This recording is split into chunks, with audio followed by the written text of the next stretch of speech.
The storm should have taken her life. Everyone agreed on that. A federal prosecutor, Grace Monroe, was found inside a mangled SUV clinging to a cliff above the roaring Pacific.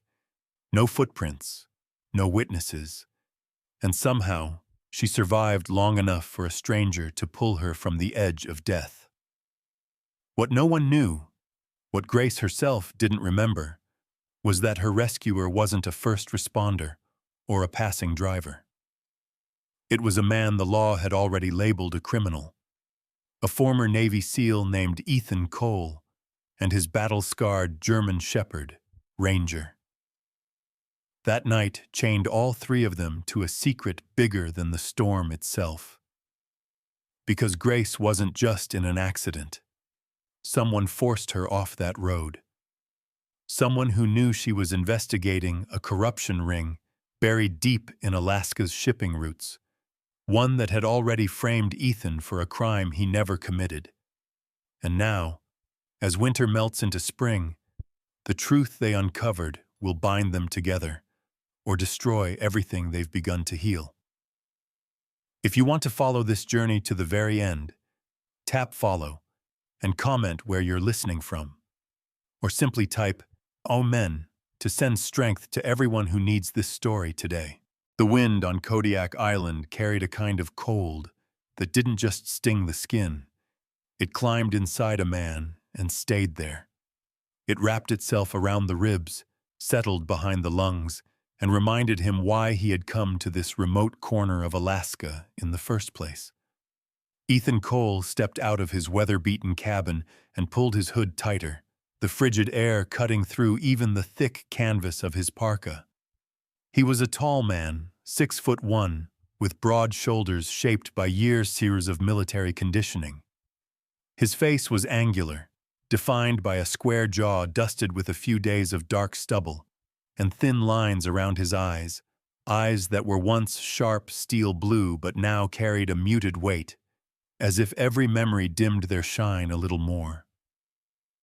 Beside him trotted Ranger, his German Shepherd, a large male with a striking saddle pattern and a faint gray wash along his back that made him look older than his 7 years.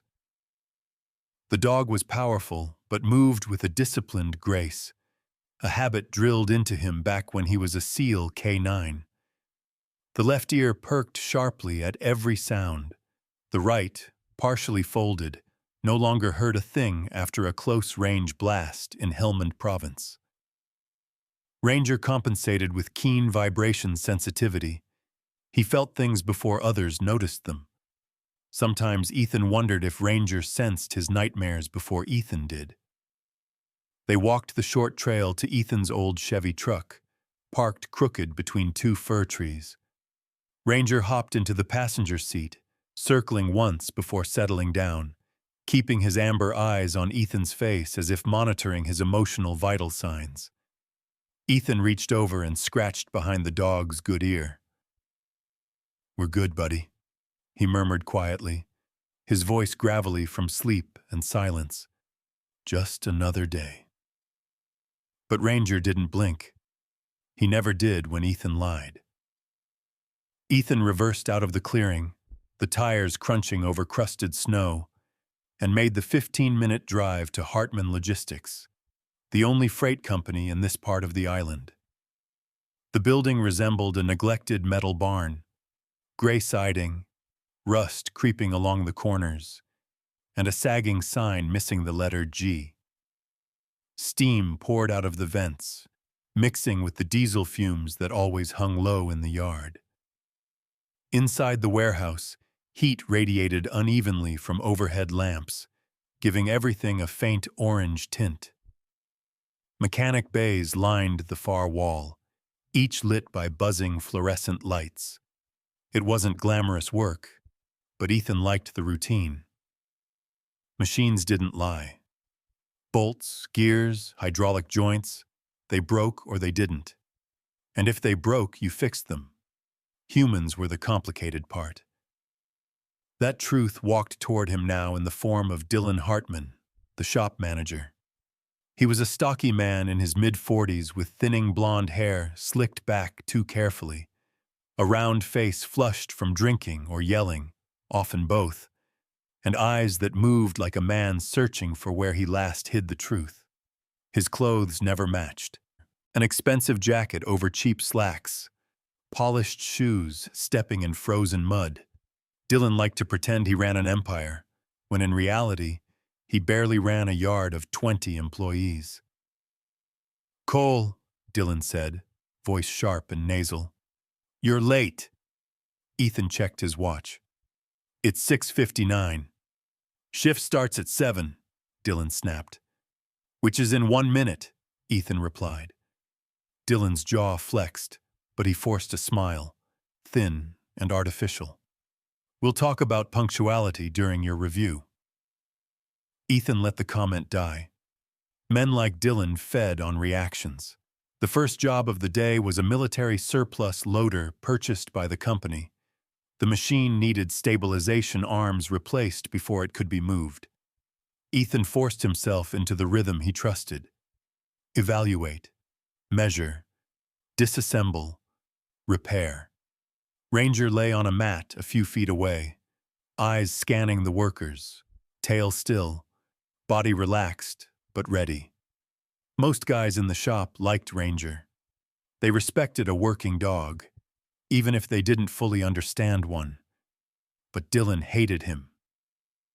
"Get that mutt out of my shop," Dylan snapped from across the room. "He's not in the way," Ethan replied without looking up. "And he's a certified service dog." "Yeah? Certify him to sit still. Makes the clients nervous." "We don't have clients here," Ethan muttered. "Just trucks." Dylan walked closer. "One day, that dog's going to cost me money." Ethan paused, lifted his eyes and stared straight through him. A seal didn't need volume to make a point. Dylan swallowed and stepped back, muttering something under his breath before walking away. Later that afternoon, tension simmered again when Ethan discovered a crate of parts with inconsistencies. The serial numbers were off. The weight was too low. And one line item described a specialized military microprocessor that shouldn't have been there. Ethan brought the manifest to Dylan, who waved him off with an annoyed flick of his hand. "Just sign the damn paperwork," Dylan said, shoving a clipboard at him. "I don't have time for your paranoia." "This inventory is wrong," Ethan replied. "And that microprocessor isn't even here." "It's not your job to worry about orders," Dylan retorted. "Sign it and move on." Ethan didn't sign. That night, 2 sheriff cruisers rolled up to his cabin. Ethan opened the door before they knocked, Ranger beside him, silent and alert. The lead deputy, Tom Willis, a broad man with tired eyes and a gentle face, explained that Ethan was being detained for suspicions of misappropriating equipment. Ethan didn't resist. Ranger whimpered softly as the handcuffs clicked around Ethan's wrists. At the station, Ethan learned the rest. The microprocessor he flagged earlier was suddenly reported missing, and the manifest, with Ethan's forged signature, became evidence. He spent the night in a cold holding cell, staring at the concrete floor, while Ranger waited, anxiously, with Mrs. Kincaid, an elderly neighbor with silver hair and a warm heart, who agreed to watch him. By morning, Ethan was released on strict conditions. 8 p.m. curfew, mandatory landline call-ins, restricted travel. The judge made it clear, any violation meant jail time. Back at the cabin, Ethan sat on his porch with Ranger pressed against his leg. Snowflakes drifted sideways in the wind, the sky already shifting toward early dusk. His cabin, his refuge, no longer felt safe. Ranger rested his head on Ethan's knee and let out a slow, weighted sigh. Ethan whispered, "They took everything else from me, buddy. They're not taking you." Ranger nudged his hand, as if promising he would never leave. In the stillness of the Alaskan wilderness, surrounded by cold and silence, Ethan understood one thing. He was being cornered. And the only life that mattered, the only one he could not lose, was lying right beside him, trusting him completely. It was that trust, that bond, that would set everything in motion. The Pacific storm arrived earlier than predicted, rolling in from the open water like a living creature, fast, cold, and merciless. By noon, the sky over Kodiak Island had turned the color of slate, and the wind pressed against Ethan Cole's cabin with a low, growling force that rattled the windows. He had hoped the forecast would be wrong, but nothing in Alaska ever softened for anyone, especially not for a man already cornered by fate. Ethan pulled on his insulated jacket. The thick navy blue one faded at the seams, and stepped outside with Ranger close behind. The German shepherd's heavy winter coat bristled as flakes of wet snow clung to his fur. Ranger was tense today, his paws pressed into the ground with deliberate caution, nose twitching at every shift of the wind. The dog didn't like storms. Loud thunder unsettled his injured ear, and the rapid pressure changes in the air reminded him of helicopter descents and explosions from a past neither he nor Ethan could fully leave behind. Ethan had taken an extra job that morning, a last-minute request from Harvey Jensen, the owner of a small fishing lodge 10 miles north of town. Harvey, a wiry man in his late 60s with a bushy gray beard and a deep-set pair of kind blue eyes, managed the lodge alone after his wife passed away. He walked with a slight stoop, the result of decades spent hauling nets and bending over boat engines. Though grief had carved permanent hollows beneath his eyes, Harvey remained patient, humble, and always quick with an apologetic smile. When he called Ethan asking if he could deliver a load of split firewood before the storm hit, "I've got out-of-state guests coming tomorrow, son, and they'll freeze if that furnace doesn't stay fed." Ethan couldn't refuse. Harvey was one of the few people in town who treated him with steady respect, never prying about the military past or the silent dog always by his side. The job paid enough to cover part of his legal fees, maybe even the initial consultation with a private investigator to prove Dylan Hartman was framing him. But more urgently, it gave Ethan something he needed. A chance to feel useful in a world that treated him like a ticking clock waiting to violate parole. He checked his watch. 3:42 p.m. Curfew check-in, 8 o'clock p.m. Sharp. In good weather, the round trip to Harvey's lodge and back took about 4 hours. In this storm, Ethan was gambling with minutes he didn't have. By 4:15, the truck bed was loaded, and Ethan drove north along the coastal highway. A narrow, twisting road cut between jagged cliffs on one side and the roaring ocean on the other. Ranger sat upright in the passenger seat, muscles coiled beneath his thick fur, golden eyes fixed on the snow blowing sideways across the windshield. Ethan kept one hand on the wheel and the other wrapped around the gear shift, knuckles pale as the storm intensified. Wind hammered the truck. Snow spiraled in chaotic sheets, dissolving the road into a white blur. The heater fought a losing battle against the cold, settling into the cab.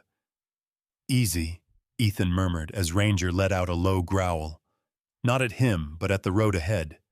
The dog leaned forward, ears tense, nose pressed to the glass. His body language changed, shifting from restlessness to a laser-focused alert Ethan recognized from their deployment days. Something was wrong. "What do you see, boy?" Ethan followed Ranger's line of sight, but visibility was deteriorating fast, whiteout conditions creeping toward them. The truck crept around a bend carved into the cliffside. Ranger suddenly emitted a sharp, urgent bark, then another, deeper and more frantic. Ethan's pulse spiked. Ranger only barked like that for danger. Real danger. Ethan hit the brakes. The truck skidded on a sheet of ice before coming to a controlled stop. The world outside was a screaming blur of white wind and shadows. Ranger pawed at the passenger door, whining, shaking, insistent.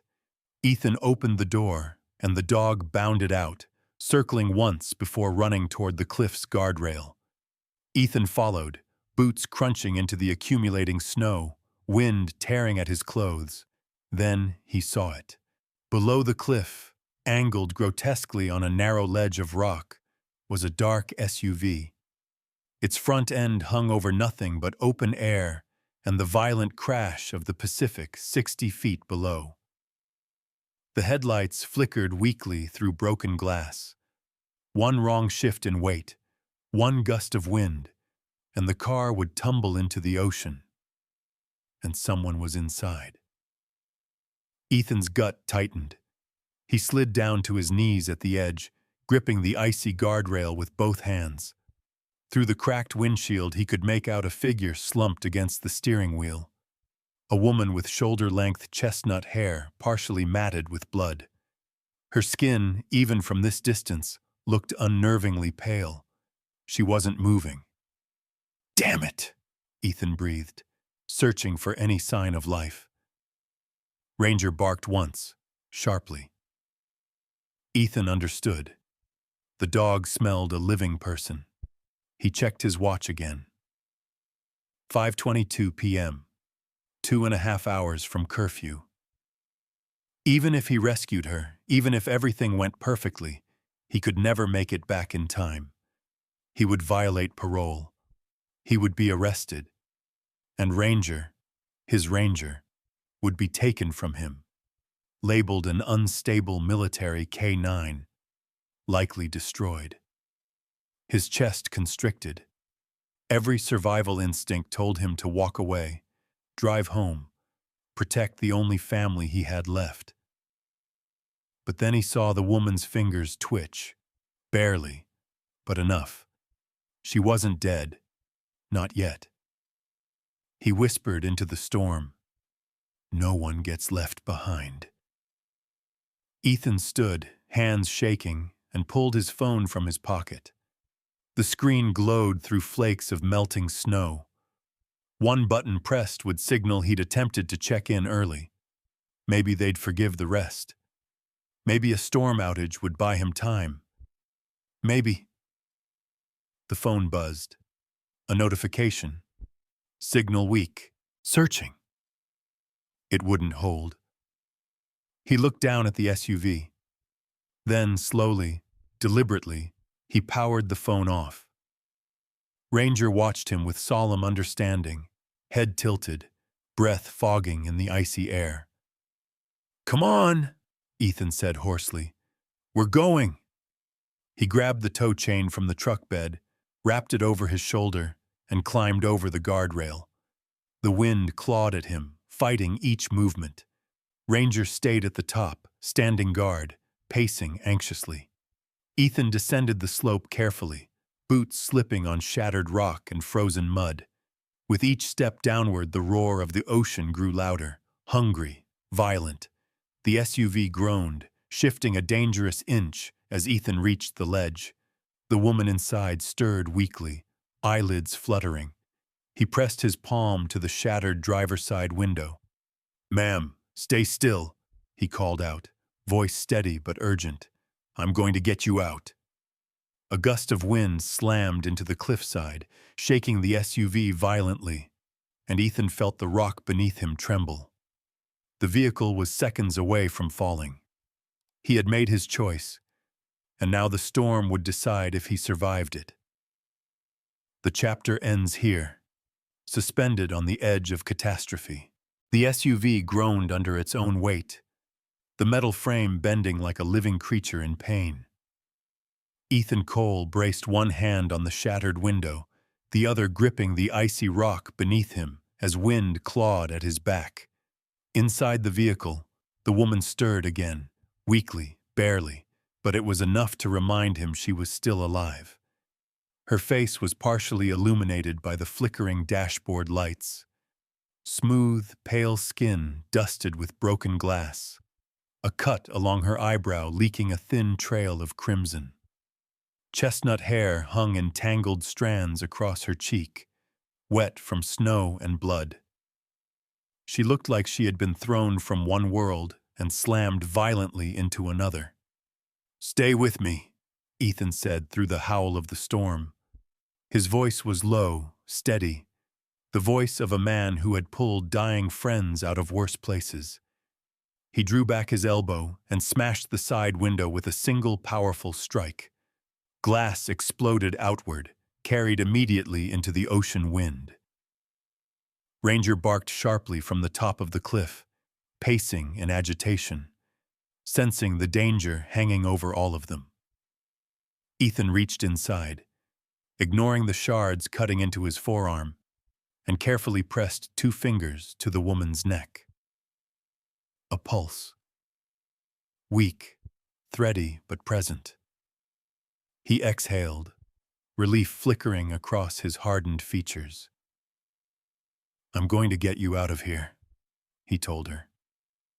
Her eyelids fluttered open for a second. Her eyes, hazel with flecks of green, were disoriented but intelligent, like someone whose mind never stopped calculating, even when her body failed. Her lips parted as if to speak, but only a faint exhale escaped.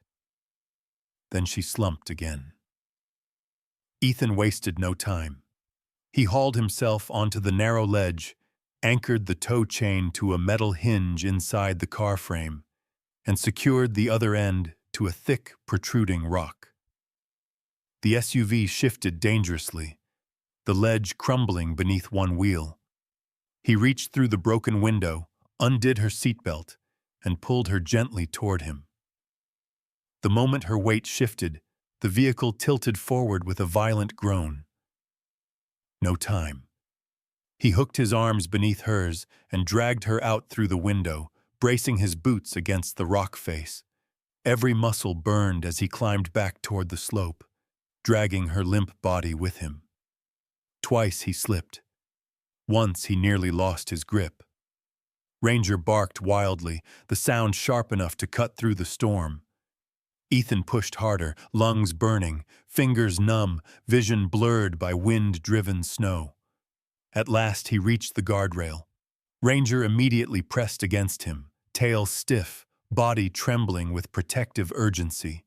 Ethan lifted the woman into his arms and carried her toward the truck. She was light, lighter than he expected for someone around her mid-30s.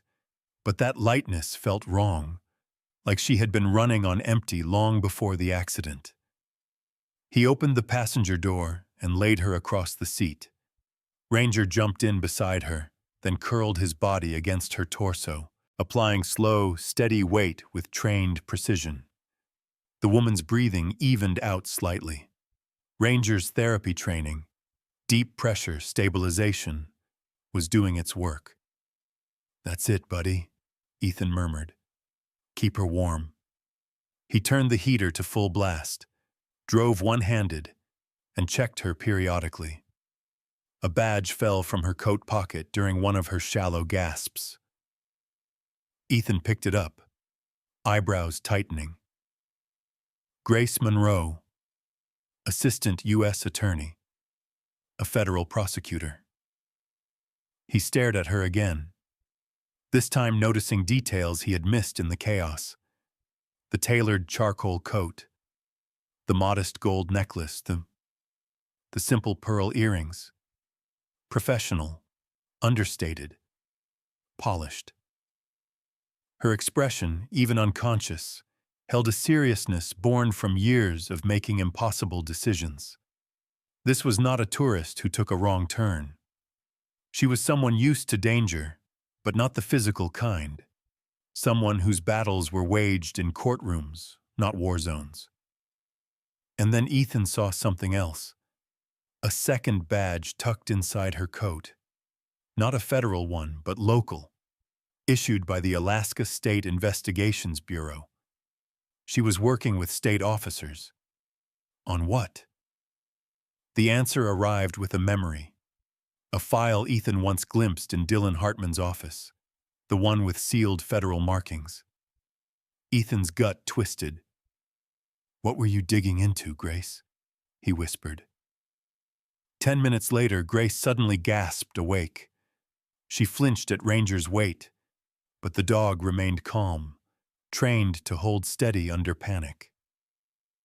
"You're safe," Ethan said carefully. "You were in an accident." Grace tried to sit up. A bolt of pain forced her back down. She studied Ethan through half-lidded eyes, her voice hoarse. Who are you?" "Ethan Cole." Her gaze sharpened slightly. "The mechanic. From Hartman Logistics?" Even dazed, she recognized him. That wasn't comforting. It meant she had been looking into something connected to the company. "Why were you on that road?" Ethan asked. Grace swallowed hard. "Because your boss isn't who he says he is." Before Ethan could push for more, she winced and pressed a hand to her ribs. He saw the edges of deep bruising forming beneath her clothes. "We're taking you to the hospital," he said. "No," she whispered urgently. "There are people looking for me." Ethan frowned. "To help you?" She shook her head weakly. "No, to finish what they started."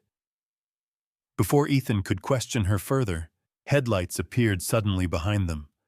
Bright, blinding, far too close. A large truck pulled into view, tires skidding across the icy road, approaching faster than any sane driver would in this storm. Ranger growled, a deep rumble vibrating through the cab.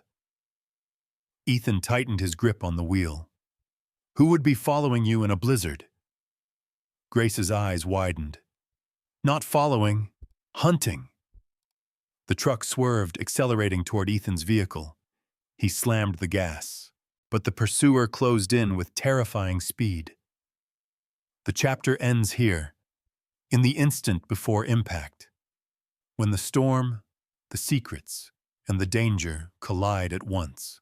The courthouse in Anchorage sat like a granite fortress against the late winter sky, gray, imposing, and cold in a way that seeped into a man's bones. Ethan Cole stood in the hallway outside courtroom 3B, wrists stiff from the too tight cuffs, shoulders squared with a calm he didn't truly feel. He wore the same clothes from the night of the storm, washed and dried but still carrying faint creases of urgency. Ranger sat at his side, tethered by a short lead the deputies insisted on, though the dog's posture remained alert and impeccably controlled. Ethan's jaw was unshaven, a few days of tension etched into his face. He looked like a man who had not slept, not eaten, and not trusted a single thing around him since the night he saved Grace Monroe and fled before the authorities could question him. He told himself he did it for Ranger, for survival. But he knew there was something else. A soldier's instinct to avoid being pinned down until he understood the battlefield. The bailiff opened the doors. "Cole, you're up." Inside, the courtroom buzzed with restrained attention. Wooden benches filled with townspeople, law clerks, and a handful of reporters, drawn by the sudden collapse of a federal prosecutor's car off a cliff and the mysterious appearance of a fugitive mechanic with a military background. Behind the prosecution table sat Dylan Hartman, wearing a crisp navy suit he had probably never worn before. His blonde hair was slicked back, but beneath the polished exterior his eyes darted nervously. Dylan's round cheeks flushed red each time Ranger stared at him, the dog's amber eyes unblinking, as if he saw through the man's skin into the guilt underneath. Next to Dylan sat his attorney, Victor Hale, a tall, lean man in his mid-50s with a jaw like a hatchet and a reputation for defending corporate offenders.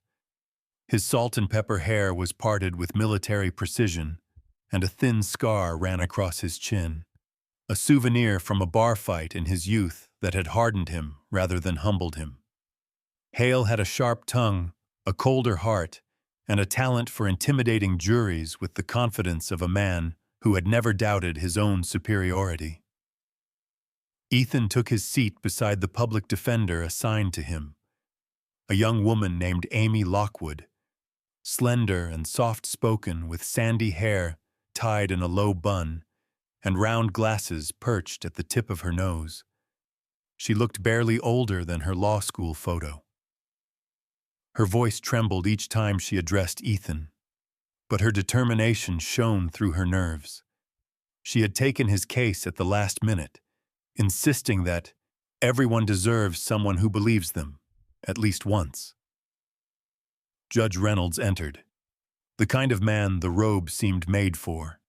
In his early 60s, tall with a square jaw, close-cropped silver hair, and a permanent crease between his brows. He had the demeanor of someone who had seen every sort of lie unfold in his courtroom and no longer bothered pretending to be surprised by any of them. "Bring in the witness," he ordered. The doors opened, and Grace Monroe entered with careful steps, escorted by an officer. Her left temple bore a healing bruise, and though she wore a fitted charcoal blazer, her posture was slightly off, favoring her right side. The overhead lights reflected off her chestnut hair, tied loosely behind her shoulders. Despite the injury, her expression carried the sharpness of a woman accustomed to command. She did not look at Ethan. She didn't yet know the man who saved her was the same one now on trial for evading parole and allegedly stealing government equipment. Grace approached the stand, took the oath, and sat. As the prosecutor questioned her about the accident, her composure held, until a sudden pain seized behind her eyes. She pressed a hand to her forehead, breath trembling. The courtroom blurred around her.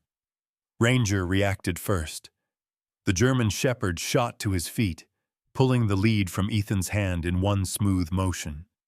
Before anyone could react, he bounded up the aisle toward Grace, leaping onto the step below the witness stand. He pressed his body firmly against her leg, applying steady pressure exactly the way he had in the storm. The courtroom erupted in gasps and shouts. "Get that dog back!" the bailiff barked. But Grace's hand suddenly stilled. Her breathing steadied, her pupils refocused. And then, recognition. Pure, visceral recognition.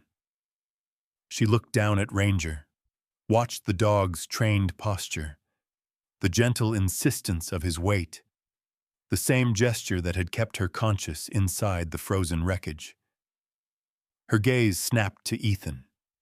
He stood halfway up from his seat, prepared to pull Ranger away, but frozen by the shock on her face. Grace swallowed hard. "It was you," she whispered, barely audible. "You're the one who pulled me from the cliff." A murmur rippled across the courtroom. Judge Reynolds struck his gavel. "Order! Order!" Grace straightened, the pain subsiding as Ranger released the pressure. "Your Honor," she said, voice steadier now, "before we proceed, I need to present information directly relevant to Mr. Cole's charges." Dylan tensed, gripping the edge of the table. Grace continued, "My vehicle did not go off the road by accident. I was forced off. I was investigating a financial diversion scheme linked to Hartman Logistics." Gasps spread. Victor Hale stood abruptly. "Objection! Speculation!" "I have evidence," Grace interrupted. She held up a folder, its contents sealed in a clear pouch retrieved from her damaged vehicle that morning. "And among that evidence is GPS metadata from the company's truck roster." Her eyes locked on the judge. "The truck Mr. Hartman claims Mr. Cole used to steal equipment never left the loading bay that night. Its engine temperature readings and tire pressure logs show zero movement between 6 p.m. and midnight. Meaning," she turned, her gaze, sharp as glass, toward Dylan. "Mr. Cole was framed." The courtroom erupted again. the judge hammered the gavel. "Silence!" Before anything else could be said, the back doors opened with a commanding slam. A man stepped inside. Officer Liam Parker, Alaska State Trooper. He wore a dark tactical jacket dusted with melting snow, the badge clipped at his chest, glinting under the lights. Liam was in his late 30s, tall, muscular, with close-cropped black hair and a rugged jaw lined with 2 days of stubble. His brown eyes carried the steady, practiced calm of someone who had seen combat and survived it. Years of service had honed him into a man of discipline, though shadows of old battles clung faintly behind his expression. He had been Ethan's teammate once, another SEAL forged by fire. Liam approached the judge, voice low but clear. "Your Honor, Agent Monroe's investigation aligns with an active probe by the State Bureau. Dylan Hartman is under suspicion for federal and state fraud. We're ready to take him into custody." Dylan's face drained of color. Victor Hale sputtered, "This is outrageous." But Ranger growled, a deep, primal warning that silenced everyone. Judge Reynolds leaned back, eyes narrowed. "Then this court will pause proceedings to address these developments." Ethan felt the weight on his chest loosen for the first time in months, but the moment of victory cracked as suddenly as it formed. Liam's radio crackled sharply. A dispatcher's voice broke through, urgent and strained. "Unit 4 to Parker. Be advised we have a breach at the courthouse loading dock. Unknown subject armed. Repeat, armed." Liam pivoted toward the exit. Grace lifted her head, fear flickering. "They found me." Ethan locked eyes with Ranger. The dog's body stiffened, hackles rising, and the courtroom doors at the side corridor began to open, slowly, deliberately. The chapter ends here, hanging on the brink of danger. Winter on Kodiak never surrendered quickly. It loosened its grip the way an old soldier released a weapon, slowly, cautiously, as if the cold still had one more battle to fight. But by late April, the island began to soften. Snow retreated into patches beneath spruce trees, the ocean turned a gentler shade of steel blue, and sunlight stretched its fingers over the land in long, warm strokes. It was the kind of season that made even men hardened by war believe in second chances. Ethan Cole hammered the final plank into place on the small deck outside his cabin. Sawdust clung to his forearms, catching on the coarse, dark hair along his skin. He had trimmed his beard for the first time in months, leaving a short, neat scruff that defined the hard cut of his jaw. The tension that once lived permanently in his shoulders had eased, replaced with something cautiously hopeful. The court had cleared his name, his parole lifted, Dylan arrested, and the investigation now pointed toward a larger criminal web Ethan had unknowingly stepped into. Ranger lay in a patch of sunlight a few feet away, tail flicking lazily. His winter coat had started to shed, revealing sleeker fur beneath. The dog looked younger somehow, as if the danger of the past months had aged him briefly, and the warmth of spring reversed it again. His good ear stayed perked, always listening, while the folded ears twitched from instinct more than function. Ethan set down the hammer and stretched, gazing out toward the tree line. Birds had returned. The world felt alive again. And yet, he sensed something coming. Ranger must have felt it too, because his head suddenly lifted, gaze fixed on the gravel road leading up to the cabin. A silver SUV appeared between the trees. Grace Monroe stepped out, her boots crunching lightly against the gravel. She wore a soft green sweater under a light jacket, her chestnut hair loose and catching the light in warm copper strands. The bruise on her temple had faded to a faint shadow, but a small scar remained, delicate and pale, a reminder of the night she nearly died. She carried herself differently now. The tension of her investigation weeks earlier had eased. Today, she was not the federal prosecutor whose words could break a criminal empire. She was simply a woman standing before the man who had saved her life. "Ethan," she said, smiling with a brightness he wasn't used to seeing on her. "Your home looks peaceful." "It's getting there," he answered, rubbing the back of his neck, a habit that surfaced only when he was unsure how to express himself. "Didn't expect to see you this far out. Government office is a long ways from here." She stepped closer. "I'm not here on business." Ranger trotted over to greet her, nudging her hand with his nose. She laughed softly, kneeling to scratch behind his ear. "Hello again, hero." Ethan watched the scene, a smile tugging at the corner of his mouth. He owed Ranger everything, but he had never imagined the dog would play matchmaker in a life he thought too broken for anything resembling closeness. Grace rose, her expression gentling. "I wanted to thank you properly, not just for saving my life, but for trusting me in that courtroom. I know how hard that was." "Trust doesn't come easy," Ethan admitted. "Not for me. Not anymore." "And yet," she said, stepping near enough for him to feel the warmth of her breath, "you still jumped off a cliff for a stranger." He chuckled softly. "Well, old habits. SEAL training sticks." A rustling sound came from the trees. Ranger stiffened again, but his posture relaxed when he recognized the approaching figure. Liam Parker emerged from the woods, still in uniform pants but wearing a dark fleece jacket instead of tactical gear.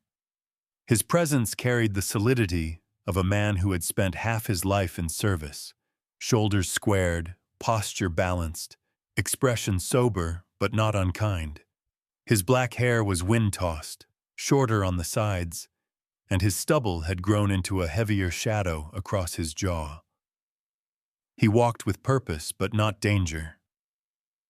"Thought I might find you here," Liam said, nodding to Ethan.